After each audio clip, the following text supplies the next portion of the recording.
بسم الله الرحمن الرحيم إنا أنزلناه في ليلة القدر إنا أنزلناه تلك السورة جبيت القدر.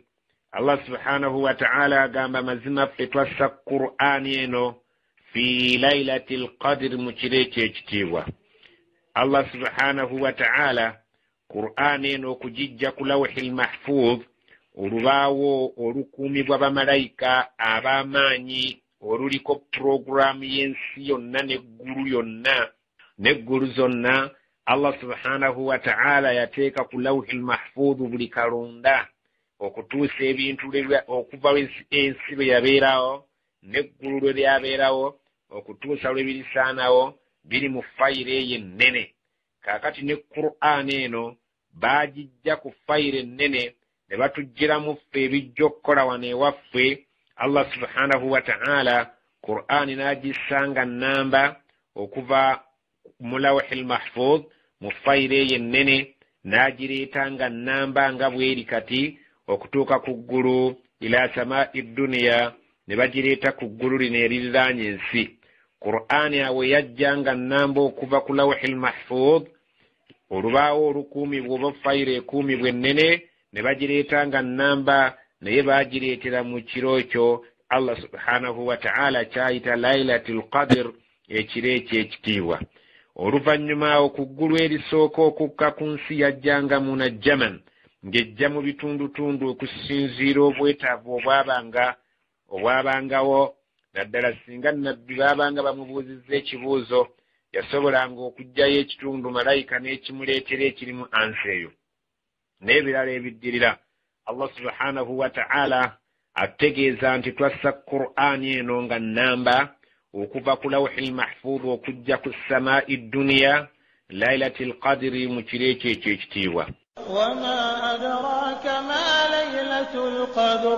Wama adraka ni ayinza okumanyisa gwe nabbi Muhammad sallallahu alayhi wa sallama ma Laylatul Qadri kyekiriwo ekyo ekiro ekirimu ekitiibwa ekifaanana kityo, ekiro ekirimu okugera kwa Allah subhanahu wa ta'ala. Ekiro ekyo batugamba kibeerawo mu mwezi gwa Ramadhaani, naddala mu nnaku 10 ezisembayo, naddala ate mu nnaku ez'ensobi. Nabiyuna Muhammad sallallahu alaihi wasallam mu nnaku ez'ensobi olunaku 21, 23, 25, 27, ennaku ezo 29, ennaku ezo ez'ensobi bwe zaabanga zituuse mu Ramadan, yavanga mu maka ge n'asiba enkutu ye n'anywera, n'agenda akola i'tikaafu okutuula mu muzikiti, olw'okubeera nti ekiro ekyo kisuubirwa okubeera mu nnaku ezi-10 ezisembayo, naddala mu nnaku ezo ez'ensobi. Allah subhanahu wa ta'ala kyatugambye nti kiro kya kitiibwa, mu buli mwaka kibeeramu. Ekiro ekyo kiba kya bbeeyi nnyo, kubanga Allah subhanahu wa ta'ala ekiro ekyo aba akoleramu puroguramu yonna lweyisibwa egenda okukola mu mwaka, nga Allah bw'agamba mu ssuula endala n'atugamba inna anzalnahu fi laylatin mubaraka, twassa Qur'aan eno mu kiro eky'omukisa, mu kiro ekirimu omukisa. Inna kunna munzirin fiha yufraku kullu amrin hakim, buli kyonna ekigambo ekigenda okukola omwaka ogwo mwe batemeratemera bajeti egenda okuyimirizaawo ensi eno. Bajeti eya buli mwaka Allah subhanahu wa ta'ala agifulumiza mu kiro kya Laylatul Qadr, okufaanaganako nga wano ewaffe mu nsi zaffe olunaku lwe banaasoma bajeti y'eggwanga egenda okukola buli minisitule bagikwasa omutemwa gwayo gwa ssente ebeere ng'etambuza emirimu gyayo. Olunaku olwo lulindirirwa abasuubuzi, olunaku olwo lulindirirwa abatali basuubuzi, luba lunaku lukulu nnyo olw'okusoma bajeti y'omwaka.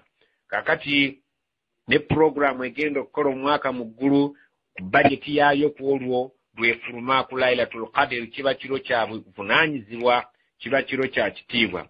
Era ntwala omukisa guno okubeera nga ntegeeza abatuuliriza nti wano ewaffe waalingawo endowooza egamba oba enjigiriza ffe we twakulira nti Laylatul Qadr kitaala oba kiriro kitambula ku bbango mu bbanga omwo ne kiva gye kivudde ne kigenda nga kyetooloola ensi eno, naye ekyo si kituufu olw'ensonga kino kitiibwa kya lunaku, kubanga si kyangu kubeera nti ku mulembe nga bwe gufaanana omuntu osobola okubeera nti gwe wekka gwe wa Laylatul Qadiri ensi yonna neetagiraba.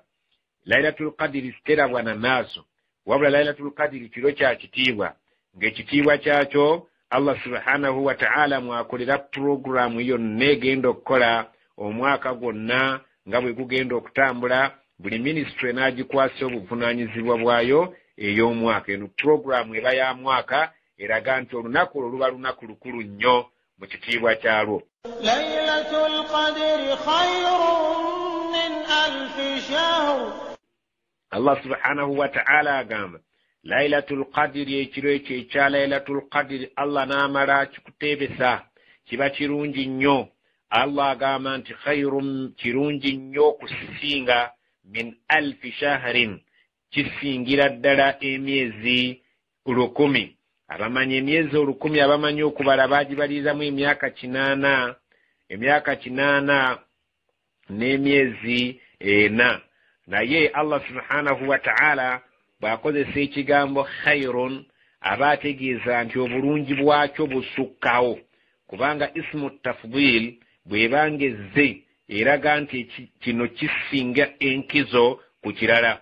Wadde nga mu mateeka g'Oluwarabu khayrun kyali badde kiri akhyar, naye Abawarabu ekigambo sharru n'ekigambo khayru bakijjako aliifu ebeera ku ismu tafdil olw'okuba nti kikozesebwa nnyo, ne bakireka nga kyetengeredde kiri khayr ne kiba ne shar. Ebigambo ebyo tebiteekebwako alfu tafdil, naye nga enkizo yo eba etegerekeka kw'amanyi Oluwarabu.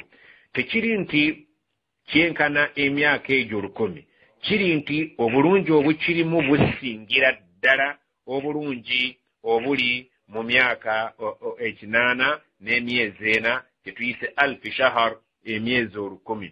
Obulungi obuli mu kiro ekyo singa Allah akusobozesezza okubeera nti okiteebye obeera nga weesiimye. Kyova olaba nga abantu bedda abaatusookawo bwe baasomako nti Nabbi sallallahu alaihi wasallam alisembayo okujja abantu bwe bagenda kuba n'obuwangaazi butono, kubeera nga Nabbi yatugamba nti ummati ma baina 60 wa 70 wa qalilu man yatajawazu dhalika, nti abantu b'ekibiina kyange baliwangaala emyaka wakati w'70 n'60, wadde nga muli baamu abatono abayitawooko.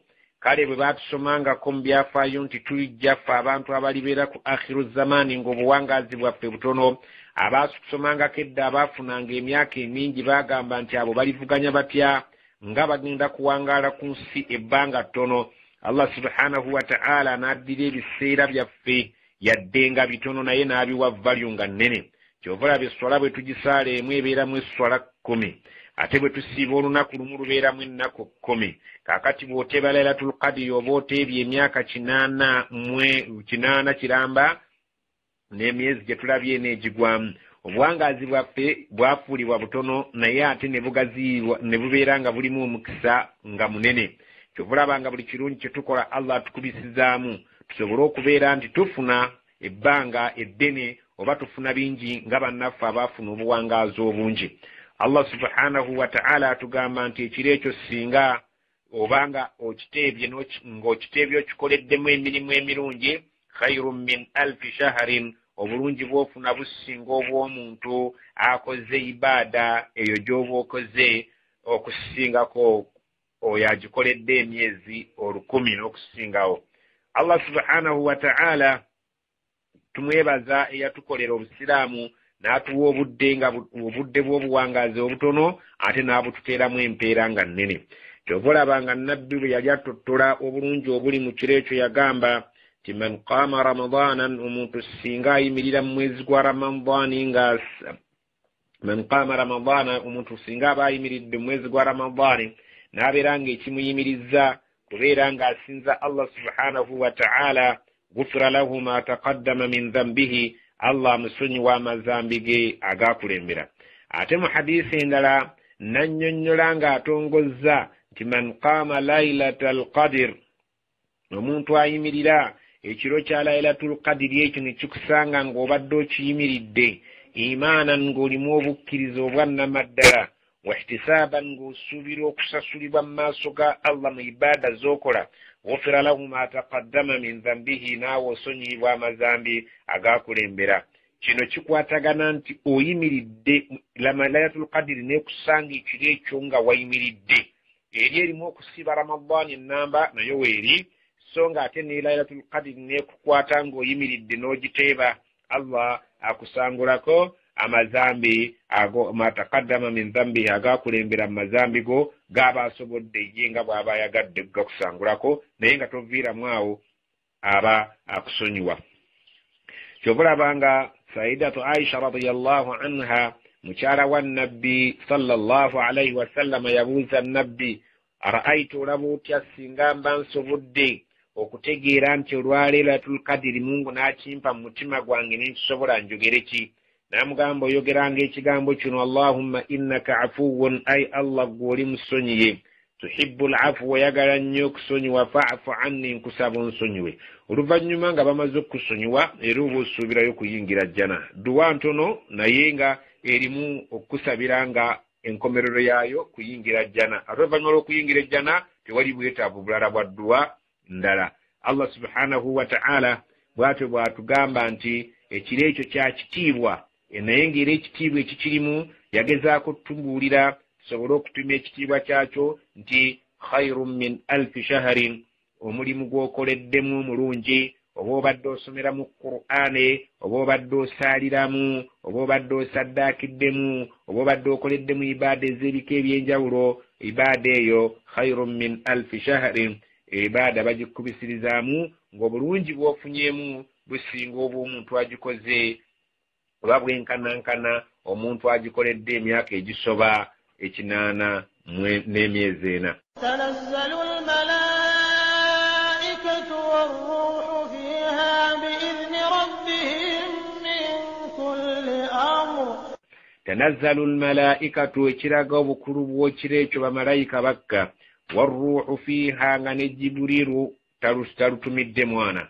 Jibuliru muntu mukulu nnyo eri malayika mukulu mu bwakabaka bw'abamalayika, naye bagamba nti bamalayika bakka nga ne Jibuliru talutumidde mwana, fiiha ng'ali mu kiro ekyo, biidhni rabbihim nga bazze olw'okukkirizibwa kwa Katonda waabwe, min kulli amrin buli nsonga yonna gye baba babatumye nayo.